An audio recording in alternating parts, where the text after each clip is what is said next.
નમસ્કાર વિદ્યાર્થી મિત્રો, અલ્પેશ સર એજ્યુકેશનમાં તમારું સ્વાગત છે. ધોરણ 10ની અંદર સબ્જેક્ટ સોશિયલ સાયન્સ.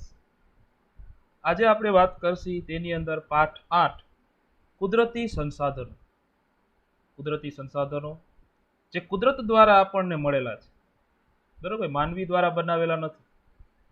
તો તેના વિશે આજે અભ્યાસ કરીશું, પાર્ટ 1. તો ચાલો સમય ન બગાડતા પાઠની શરૂઆત કરીએ. આજનું કન્ટેન્ટ પ્રશ્ન જવાબ સ્વરૂપે રહેશે વિદ્યાર્થી મિત્રો, એટલે ખાસ જોજો. આ પાઠની અંદર આપણે સંસાધનોના ઉપયોગો, સંસાધનોના પ્રકાર, સંસાધનોનું આયોજન અને સંરક્ષણ, જમીન નિર્માણની પ્રક્રિયા, જમીન નિર્માણના પ્રકાર, જમીન ધોવાણ કઈ રીતે થાય અને એ જમીન ધોવાણ અટકાવવાના ઉપાયો વિશે ચર્ચા કરીશું. સાથે સાથે ભૂમિ સંરક્ષણ અને ભૂમિ સંરક્ષણ માટે આપણે કયા ઉપાયો યોજી શકીએ તેના વિશે અભ્યાસ કરીશું. તો વિદ્યાર્થી મિત્રો, પ્રથમ પ્રશ્ન લઈએ પાઠની શરૂઆતમાં. તો સંસાધન એટલે શું અને સંસાધનના ઉપયોગો જણાવો. સંસાધન એટલે જે વસ્તુ પર માનવી આશ્રિત કે આધારિત હોય, જેનાથી માનવીની જરૂરિયાતો પૂરી થતી હોય અને માનવી પાસે તેનો ઉપયોગ કરવાની શારીરિક કે બૌદ્ધિક ક્ષમતા હોય, તો આપણે એને સંસાધન કહી શકાય.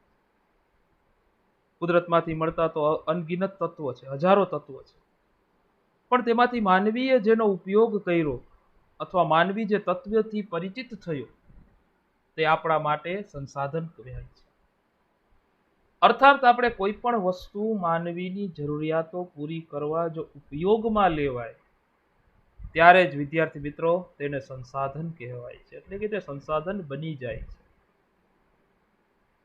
હવે આપણે સંસાધનના ઉપયોગો વિશે જો વાત કરીએ, તો સંસાધનો માનવીને અનેક રીતે ઉપયોગી છે.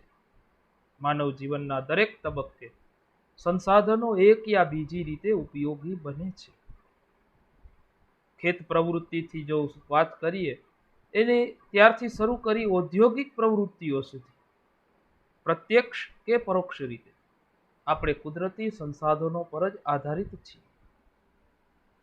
કુદરતી જંગલો દ્વારા જ આપણે વિવિધ પ્રકારના ફળ ફૂલો મેળવીએ છીએ, ઇમારતી લાકડું મેળવીએ છીએ. તેવી જ રીતે કુદરત દ્વારા વિવિધ ખનિજોનો આપણે ઉપયોગ કરીએ અને આપણા જીવનને આપણે સરળ બનાવીએ છીએ. એટલે એમ કહી શકાય કે આપણો જે આધાર છે આ કુદરતી સંસાધનો પર જ છે.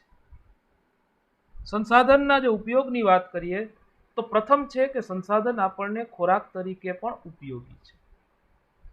માનવીની જે ખોરાકની જરૂરિયાત વિવિધ સંસાધનો દ્વારા જ પૂર્ણ થાય છે.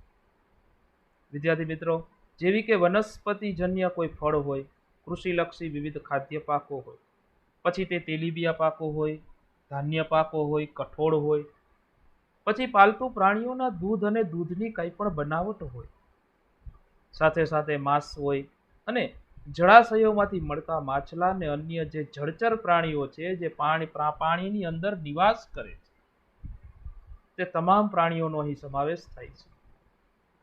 મધમાખીઓએ બનાવેલું મધ વગેરે પદાર્થોનો માનવી ખોરાક તરીકે આજે ઉપયોગ કરે છે. બીજું જોઈએ વિદ્યાર્થી મિત્રો, તો સંસાધન આપણને કાચા માલના સ્ત્રોત તરીકે પણ ઉપયોગી છે. જેમ કે જંગલોમાંથી મળતી જે આર્થિક દ્રષ્ટિએ ઉપયોગી એવી વિવિધ પેદાશોની જો વાત કરીએ, જેમ કે ઇમારતી લાકડું છે તો આપણે જંગલોમાંથી જ મેળવીએ છીએ. બળતર માટેનું લાકડું છે તો એ પણ આપણે જંગલમાંથી જ મેળવીએ છીએ. ખેતી દ્વારા પ્રાપ્ત થતા વિવિધ ખાદ્ય પાકો હોય, પાલતુ પ્રાણીઓ દ્વારા મળતા દૂધ હોય, માંસ હોય, ઊન હોય અને ચામડા તેમજ ખનિજ અયસ્ક. અયસ્ક એટલે કે કાચી ધાતુ, લોખંડ, તે પણ આપણને ક્યાંથી મળે છે? કુદરતમાંથી જ મળે છે. વગેરે ઉત્પાદનનો અનેક ઉદ્યોગોમાં આજે કાચા માલના સ્ત્રોત તરીકે ઉપયોગ થાય છે. ત્યારબાદ જોઈએ તો સંસાધન શક્તિના સંસાધન તરીકે ઉપયોગી છે. શક્તિનું સંસાધન એટલે કે જેમાંથી આપણે ઉર્જા મેળવીએ. જેમ કે વિદ્યાર્થી મિત્રો કોલસો છે, ખનિજ તેલ છે, કુદરતી વાયુ છે, બળતણનું લાકડું છે વગેરેનો આપણે ઈંધણ તરીકે ઉપયોગ કરીએ છીએ. ઉદ્યોગો અને ઘરોમાં આપણે એનો વપરાશ કરીએ છીએ. તેવી જ રીતે સૌર ઉર્જા, પવન ઉર્જા, ભરતી ઉર્જા હોય, ભૂતાપીય ઉર્જા છે, બાયોગેસ ઉર્જા છે, જળ ઉર્જા છે વગેરે પણ શક્તિના સંસાધનો તરીકે ઉપયોગમાં લેવાય છે. એમાં વિદ્યાર્થી મિત્રો સૌર ઉર્જા, પવન ઉર્જા, ભરતી ને ઓટ દ્વારા થતી ઉર્જા કે જળ ઉર્જા તે ઉર્જાના અખૂટ સ્ત્રોતો છે. તો આ રીતે આપણે સંસાધનોને ઉપયોગની વાત કરીએ તો ખોરાક તરીકે, કાચા માલના સ્ત્રોત તરીકે અને શક્તિના સંસાધન તરીકે વર્ગીકરણ કરી શકાય. ત્યારબાદ બીજો પ્રશ્ન જોઈએ કે સંસાધનોના પ્રકારો જણાવો. તો વિદ્યાર્થી મિત્રો સંસાધનના મુખ્ય 3 પ્રકારો છે, જેમાં માલિકીને આધારે, વિતરણને આધારે અને પુનઃપ્રાપ્યતાને આધારે. અહીં આપણે માલિકીને આધારે અને વિતરણના આધારે અભ્યાસ કરીશું. સાથે સાથે હું તમને જણાવીશ પુનઃપ્રાપ્યતાના આધારે કઈ રીતે કામ આપે. તો પહેલા જોઈએ માલિકીના આધારે. માલિકીના આધારે જો વર્ગીકરણ કરવા જઈએ વિદ્યાર્થી મિત્રો તો 3 રીતે થઈ શકે: વ્યક્તિગત સંસાધન, રાષ્ટ્રીય સંસાધન અને વૈશ્વિક સંસાધન. હવે વ્યક્તિગત સંસાધનમાં શું આવે તો કે જ્યારે કોઈ વ્યક્તિ કે પરિવારની એમાં માલિકી હોય. ફોર એક્ઝામ્પલ તરીકે જોઈએ તો જમીન છે, મકાન છે. જેમ કે તમારા પૂર્વજો તરફથી મળેલી તમને જમીન હોય, તમારા દાદા ગ્રાન્ડફાધર કે ફાધર તરફથી મળેલી તમને મકાન છે, તો એ તમારું વ્યક્તિગત સંસાધન કહેવાય. ત્યારબાદ આવે છે રાષ્ટ્રીય સંસાધન. તો કે જ્યારે કોઈ પણ દેશ કે પ્રદેશની જે સાર્વજનિક સંપત્તિ હોય ને તેને રાષ્ટ્રીય સંસાધન કહેવાય. અહીં આપણે ઉદાહરણ તરીકે લશ્કરને લઈ શકીએ અને સાથે સાથે આંતરરાષ્ટ્રીય વેપારને પણ આપણે રાષ્ટ્રીય સંસાધન કહી શકાય. આના સિવાય આપણા દેશમાં આવેલી તમામ સરકારી હોસ્પિટલો, રેલવે એ પણ રાષ્ટ્રીય સંસાધન જ છે. ત્યારબાદ જોઈએ તો વૈશ્વિક સંસાધન.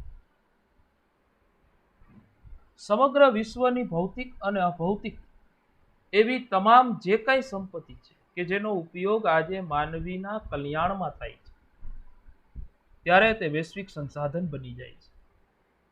ઉદાહરણ તરીકે જોઈએ તો વિશ્વના બધા રાષ્ટ્રોની કોઈ સહિયારી માલિકીના સંસાધનો હોઈ શકે, બરાબર, તો એ વૈશ્વિક સંસાધન. હવે વાત કરીશું વિતરણ ક્ષેત્રના. અહીં આપણે વિતરણ ક્ષેત્રને 4 રીતે વિભાજિત કરી શકીએ વિદ્યાર્થી મિત્રો. એક સર્વસુલભ હોય, એક સામાન્ય સુલભ સંસાધન હોય, એક વિરલ સંસાધન હશે અને એક જે અમુક જગ્યાએ જોવા મળતું હોય એકલ સંસાધન. તો પેલા વાત કરીએ કે સર્વસુલભ સંસાધન. તો કે હા, વાતાવરણમાં રહેલા ઉપયોગી વાયુઓ છે એ સર્વસુલભ છે.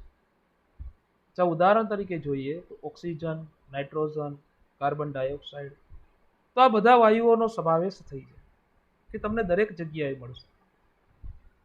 પછી આવે છે સામાન્ય સુલભ સંસાધન કે જે સામાન્ય રીતે મળતા હોય તેવા સંસાધનને આપણે સામાન્ય સુલભ સંસાધન કહી શકાય.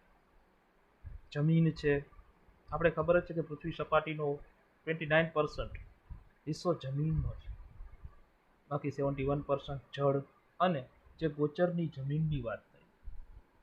ત્યારબાદ આવે વિરલ સંસાધન. તો કે જેના પ્રાપ્તિ સ્થાનો મર્યાદિત હોય તેવા સંસાધનો, એટલે કે એનો જથ્થો છે એ મર્યાદિત છે. જથ્થાનો જો આપણે દુર્વ્યય કરશું તો ફરીથી તે મેળવી નથી શકવા, એવા સંસાધનો વિરલ સંસાધન કહેવાય. ઉદાહરણ તરીકે કોલસો, ખનિજ તેલ, કુદરતી વાયુ છે. જમીનમાં રહેલી તાંબુ, સોનું, યુરેનિયમ વગેરે જેવી ખનિજોનો પણ અહીં જ સમાવેશ થાય છે. ત્યારબાદ આવે છે એકલ સંસાધન કે જે માન એક કે બે જગ્યાએ તમને ભાગ્યે જ જોવા મળતું હોય તેવા સંસાધનને એકલ સંસાધન કહેવાય. જો વિદ્યાર્થી મિત્રો એક્ઝામ્પલ તરીકે આપણે જોઈએ તો ક્રાયોલાઇટ નામનું ખનિજ છે કે જે માત્ર ને માત્ર ગ્રીનલેન્ડમાંથી જ મળે છે, તો આપણે તેને એકલ સંસાધન કહી શકાય. હવે વાત કરશી એમાં ને એમાં પુનઃપ્રાપ્યતાના આધારે. પુનઃપ્રાપ્યતાના આધારે આપણે જોવા જઈએ તો એમાં સૌર ઉર્જા, પવન ઉર્જા, આ બધા ઉર્જાના અખૂટ સ્ત્રોતો છે. તો એ પુનઃપ્રાપ્યતાને આધારે નવીનીકરણ અને અનવીનીકરણ આ બે રીતે વિભાજિત કરી શકાય. ત્યારબાદનો પ્રશ્ન જોઈએ તો પુનઃપ્રાપ્યતાના આધારે તમને વધારે જણાવી દઉં કે જે સંસાધનો મેળે જ ચોક્કસ સમયમાં જ્યારે વપરાશી હિસ્સાની પૂર્તિ કરતા હોય છે, એટલે કે અખૂટ છે, ત્યારે તેને નવીનીકરણીય અથવા પુનઃપ્રાપ્ય સંસાધનો કહેવાય. દાખલા તરીકે ઝાડપાન છે, પશુ પક્ષી છે, સૂર્યપ્રકાશ છે વગેરે નવીનીકરણીય સંસાધનો છે.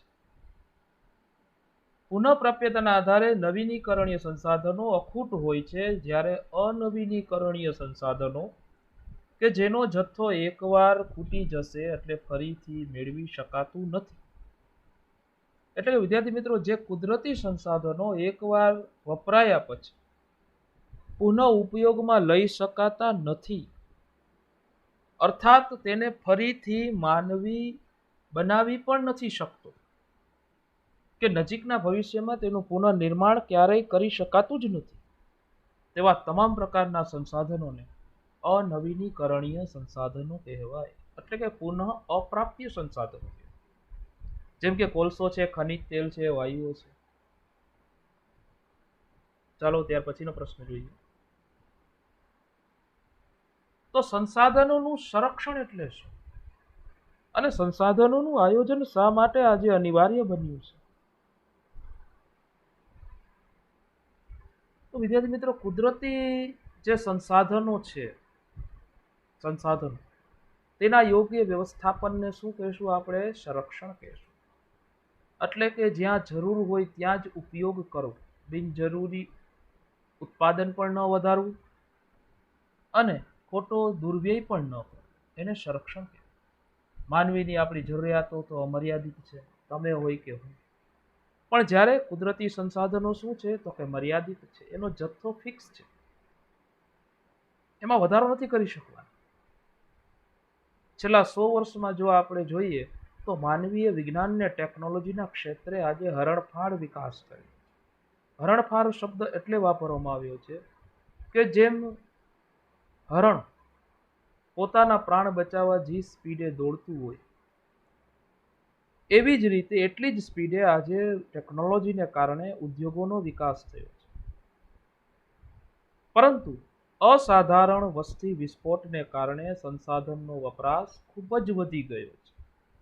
વિદ્યાર્થી મિત્રો, આપણે ખબર જ છે કે ભારતમાં વસ્તી વૃદ્ધિનો દર 2% કે તેથી વધુ છે, જેના કારણે સંસાધનોનો આજે વપરાશ ખૂબ વધી ગયો છે. આ પરિસ્થિતિમાં જો આવી પરિસ્થિતિ ચાલુ જ રહેશે તો ભવિષ્યમાં તેના ખૂબ જ માઠા પરિણામો ભોગવવા પડશે. આથી આપણી ભવિષ્યની પેઢીઓ માટે સંસાધનોનું સંરક્ષણ કરવું, એનું વ્યવસ્થાપન કરવું આજે અત્યંત અનિવાર્ય બન્યું છે. એટલે કે સંસાધનોનો વિવેકપૂર્ણ ઉપયોગ કરવાનું આજે જરૂરી બન્યું છે. મેં જેમ તમને કહ્યું કે બિનજરૂરી ઉપયોગો ઓછો કરવા પડશે. જ્યાં જરૂર હોય ત્યાં જ આપણે સંસાધનોનો ઉપયોગ કરવો. સંસાધનોના જો સંરક્ષણનો સીધો સંબંધ જોઈએ તો સંસાધનોની અછત સાથે છે, કારણ કે અહીં જથ્થો મર્યાદિત છે.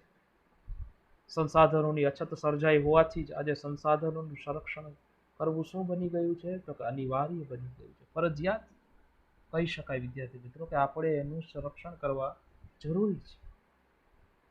વર્તમાન સમયમાં તો સંસાધનોનો આડેધડ અને બેફામ ઉપયોગ થઈ રહ્યો છે, બિનજરૂરી ઉત્પાદન વધી રહ્યું છે. સંસાધનોનો આ જો અવિવેકભર્યો વપરાશ ચાલુ જ રહેશે તો દેશનો વિકાસ અને પ્રજાનું જીવન ધોરણ જાળવી રાખવું ખરેખર શું બની જશે તો કે દુષ્કર એટલે કે મુશ્કેલ બની જશે. આથી સંસાધનોનું સંરક્ષણ અને તેના પુનઃ ઉપયોગ અંગે આપણે ગંભીરતાથી આયોજન કરવું અનિવાર્ય બન્યું છે. તેથી જ કહી શકાય કેમ કે આડેધડ જે ઉપયોગ થઈ રહ્યો છે, જેના કારણે આપણે સંસાધનોની અછત ભવિષ્યમાં ખૂબ જ તીવ્ર અનુભવવાના છે. અને એમ પણ બની શકે ભવિષ્યની પેઢીઓ આ સંસાધનો જોઈ પણ ન શકે. ત્યાર પછીના પ્રશ્નની વાત કરીશું કે કુદરતી સંસાધનોના આયોજન સંરક્ષણ માટે આપણે કઈ કઈ બાબતો વિચારવી જોઈએ. તમે એવું શું કરી શકો જેથી કરીને કુદરતમાં રહેલા જે આ તત્વો છે તેનું તમે સંરક્ષણ કરી શકો.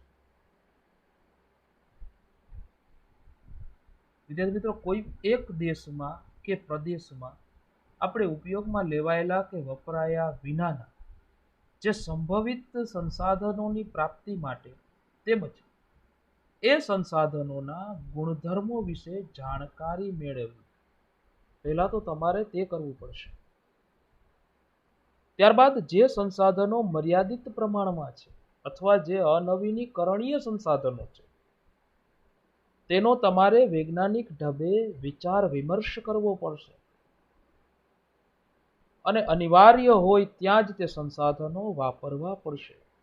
કારણ કે આ સંસાધનોનો જથ્થો છે તે મર્યાદિત છે, તે પુનઃ પ્રાપ્ય નથી, પુનઃ અપ્રાપ્ય સંસાધનો છે. ત્યારબાદ જોઈએ વિદ્યાર્થી મિત્રો તો કે જે સંસાધનોનું પ્રમાણ વધારી શકાય તેમ હોય તો તેવા સંસાધનોના વિકાસ માટે આજે આપણે સઘન પ્રયાસો કરવા પડશે. સઘન એટલે કે સતત પ્રયાસો કરવા પડશે. જે સંસાધનો હાલમાં સસ્તા કે સુલભ છે, દરેક જગ્યાએ મળી રહે છે, છતાં પણ તેમને ફાવે તેમ જો વાપરવાને બદલે આપણે ભવિષ્યની જરૂરિયાત માટે કરકસર કરી તેમને સાચવવા જોઈએ. જે સંસાધનો મર્યાદિત પ્રમાણમાં પ્રાપ્ય છે તેમને આપણે જાળવી રાખવા જોઈએ અને સાથે સાથે ટેકનોલોજીનો જે ઉપયોગ કરી તેના વિકલ્પો શોધવા જોઈએ. આમ સંશોધિત સંસાધનો લાંબા ગાળે આપણને ફાયદાકારક બનશે જ. સરકારે પણ સંસાધનોના સંરક્ષણ માટે કાયદા કે નિયમો બનાવી અને તેનો સખ્તાઈથી અમલ કરવો જોઈએ. આમ સંસાધનોના વિવેકપૂર્ણ ઉપયોગ સાથે સંકળાયેલી તમામ બાબતોથી આપણે નાગરિકોને જાગૃત કરવા જોઈએ, એટલે કે વાકેફ કરવા જોઈએ અને જનજાગૃતિ કેળવવી જોઈએ. ત્યાર પછીનો પ્રશ્ન કે જમીન એટલે શું? તમે જમીન કોને કહેશો? નોર્મલી આપણે પૃથ્વીની ઉપરના જે ભૂમિ ભાગ છે તેને જમીન કહેતા હોય છે. અહીં જમીનનો અર્થ સરસ રીતે સમજાવવામાં આવ્યું છે કે ભૂપૃષ્ઠ પરના માતૃખડક અને વનસ્પતિ દ્રવ્યોના મિશ્રણથી બનતા જે અસંગઠિત પદાર્થોની સપાટી અથવા પડને આપણે જમીન કહે છે. ઘસારા અને ધોવાણના પણ, એટલે કે નદીઓના પૂર દ્વારા જે જમીન ધોવાણ થતું હોય, અહીં તે ધોવાણનો અર્થ છે કે ઘસારા અને ધોવાણના પરિબળો ખૂબ જે મૂળ ખડકો છે તેને તોડી અને બારીક ભૂકો બનાવી દે છે. નદીનું પાણી તો ચટ્ટાનને પણ તોડી નાખે. તો પછી આ જમીન શું છે? તેમાં વનસ્પતિ અને જીવજંતુઓના વિઘટન કે સડવાથી બનેલ સેન્દ્રિય પદાર્થો ઉમેરાઈ જાય છે. તેથી જ વિદ્યાર્થી મિત્રો, નદીઓના કાપ દ્વારા બનેલી જમીન છે તે વધારે ફળદ્રુપ હોય છે. એનું મેઇન રીઝન આ છે. આમ સેન્દ્રિય પદાર્થયુક્ત બારીક વાળા કણો વાળો જે પોચો ખડક પદાર્થ હોય ને એને જ આપણે જમીન કહીએ છીએ. ત્યાર પછીનો પ્રશ્ન જોઈએ.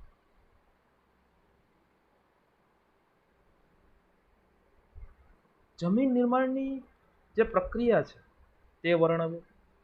તેના પ્રકારો શેના આધારે પાડવામાં આવે છે તે પણ જણાવો. તો વિદ્યાર્થી તો આ તે પ્રશ્ન પૂછાતો હોય છે કે જમીન નિર્માણની પ્રક્રિયા વર્ણવો અને તેના પ્રકારો શેને આધારે પાડે છે તે જણાવો. તો જલ જોઈએ. તાપમાનમાં મોટા તફાવતો આવતા હોય, વરસાદ છે, હિમ છે, બરફ વર્ષા છે, હવા છે, વનસ્પતિ છે, જીવજંતુ છે, તો વગેરે જે કંઈ પરિબળોની અસરથી માટીના નીચે રહેલા જે મૂળ ખડકો છે એનું ખવાણ થશે અને સાથે સાથે ધોવાણથી મળતા જે પદાર્થોથી જમીનનું નિર્માણ થાય છે. તેમાં જૈવિક અવશેષો, ભેજ, હવા વગેરે ભળેલા હોય છે, એટલે કે મિશ્રિત હોય છે. જમીન ખનિજો અને જૈવિક તત્વોનું કુદરતી મિશ્રણ છે. તેમાં વનસ્પતિના વૃદ્ધિ અને વિકાસ કરવાની એનામાં ક્ષમતા રહેલી, કારણ કે એ જમીનની અંદર એવા પોષક તત્વોની હાજરી હોય છે. જમીનની ઉત્પત્તિના સમયગાળા દરમિયાન તેની ઉપર તે પ્રદેશની આબોહવાની વ્યાપક અને બહુ જ ગાઢ અસર થાય છે. આબોહવા મુખ્ય પરિબળ છે. પરિણામે તે આબોહવાવાળા પ્રદેશમાં વિભિન્ન પ્રકારના તમને ખડકોમાંથી બનતી જમીન લાંબા સમય પછી જો જોઈએ ને ત્યારે એક જ પ્રકારની બની જાય છે. આમ જુદી જુદી આબોહવાને લીધે એક જ પ્રકારના માતૃ ખડકોમાંથી બનતી જમીન કેવી હોય છે, તો કે જુદા જુદા પ્રકારની તમને જોવા મળે છે. એટલે જ આપણા દેશમાં તમને રણ પ્રકારની જમીન, પહાડી વિસ્તાર જમીન, કાળી જમીન, લેટેરાઇટ જમીન વગેરે પ્રકારની તમને જમીન જોવા મળે. જમીનના પ્રકારો તેના રંગ, આબોહવા, એના માતૃ ખડકો, કણની રચના અને ફળદ્રુપતા વગેરે બાબતોને આધારે પાડવામાં આવે છે. ત્યારબાદ પ્રશ્ન જોઈએ તો ભારતની જમીનના પ્રકારો કેટલા છે અને ક્યાં ક્યાં છે? વિદ્યાર્થી મિત્રો, ભારતીય કૃષિ સંશોધન પરિષદ છે જે સંસ્થા કાર્યરત છે, તેણે ભારતની જમીનને 8 પ્રકારમાં વિભાજિત કરી છે. જેમાં નદીઓના કાપ દ્વારા પથરાતી જમીનને કાપની જમીન, પછી રાતી જમીન, કાળી જમીન, લેટેરાઇટ જમીન, પછી કચ્છમાં જોવા મળતી, રાજસ્થાનમાં જોવા મળતી રણ પ્રકારની જમીન, પર્વતીય જમીન, જમ્મુ કાશ્મીરમાં જોવા મળતી જંગલ પ્રકારની જમીન અને અસમમાં અને ઈ સાઈડ જોવા મળતી દલદલ કે પીટ પ્રકારની જમીન પણ તમને જોવા મળે. તો જમીનના મુખ્ય 8 પ્રકાર. ત્યાર પછીનો પ્રશ્ન જોઈએ કે કાપની જમીન વિશે હવે સમજાવો કે કાપની જમીન કોને કહેશો, અથવા કાપની જમીન વિશે નોંધ લખો. ટૂંક નોંધ લખો, કાપની જમીન. પ્રશ્ન પૂછાતો. ભારતમાં કાપની જમીન ભારતના કુલ ક્ષેત્રફળના લગભગ એમ કહી શકાય 43%, એટલે કે 43% ક્ષેત્રફળમાં ફેલાયેલી છે.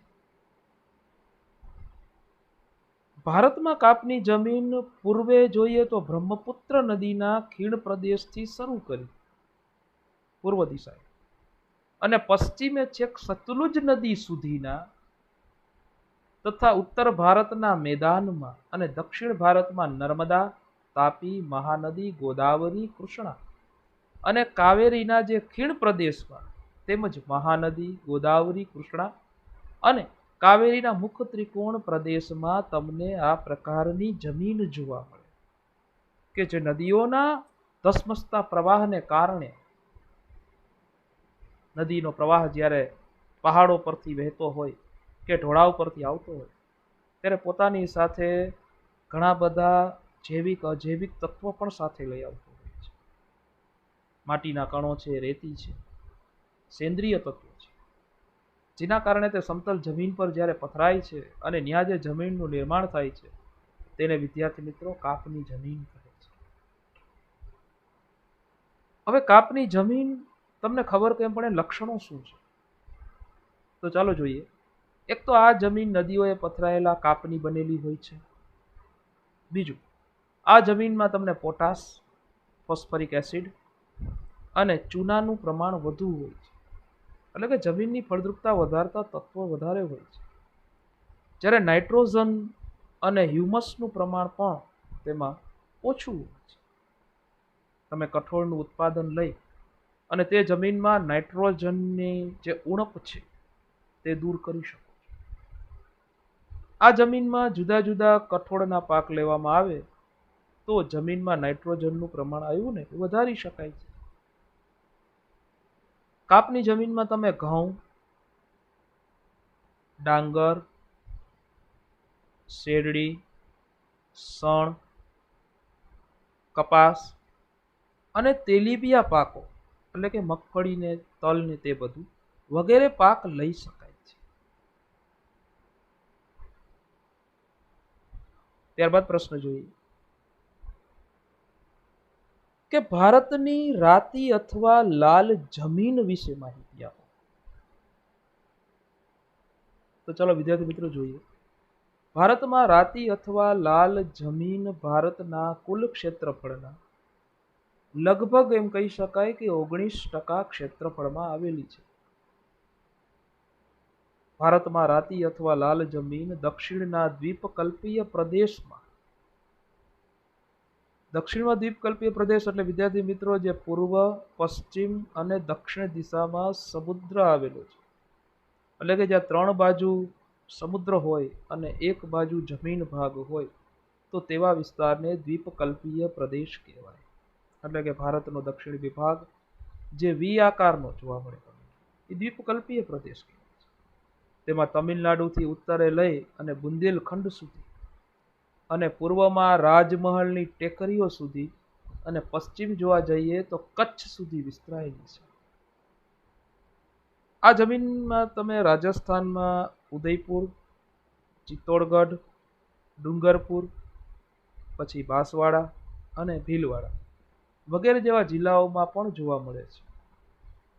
એના લક્ષણોની જો વાત કરીએ તો આ જમીનમાં ફેરિક ઓક્સાઇડ હોવાથી તેનો રંગ લાલ હોય છે.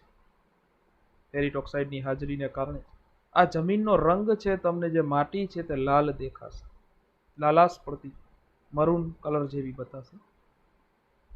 તેમાં નીચે જતા તે પીળા રંગની બની જાય છે. માટીને જો આપણે ખોદીએ તો નીચે એ જ માટીનું પડ હટતા એની નીચેનું માટીનું પડ તમને પીળા રંગનું દેખાશે. આ જમીનમાં તમને ચૂનો, કાંકરા અને કાર્બોનેટ હોતા જ નથી. આ જમીનમાં મેગ્નેશિયમ, ફોસ્ફેટ, નાઇટ્રોજન અને પોટાશની પણ તમને ઉણપ જોવા મળે છે, એટલે કે ખામી જોવા મળે છે, ક્ષતિ જોવા મળે છે. રાતી અથવા લાલ જમીનમાં તમે ઘઉં, કપાસ, બાજરી, જુવાર, અળસી, મગફળી, બટાટા વગેરેના પાક લઈ શકાય છે. તો વિદ્યાર્થી મિત્રો આજના માટે આટલું જ. ચેનલને સબસ્ક્રાઇબ કરો, લાઈક કરો.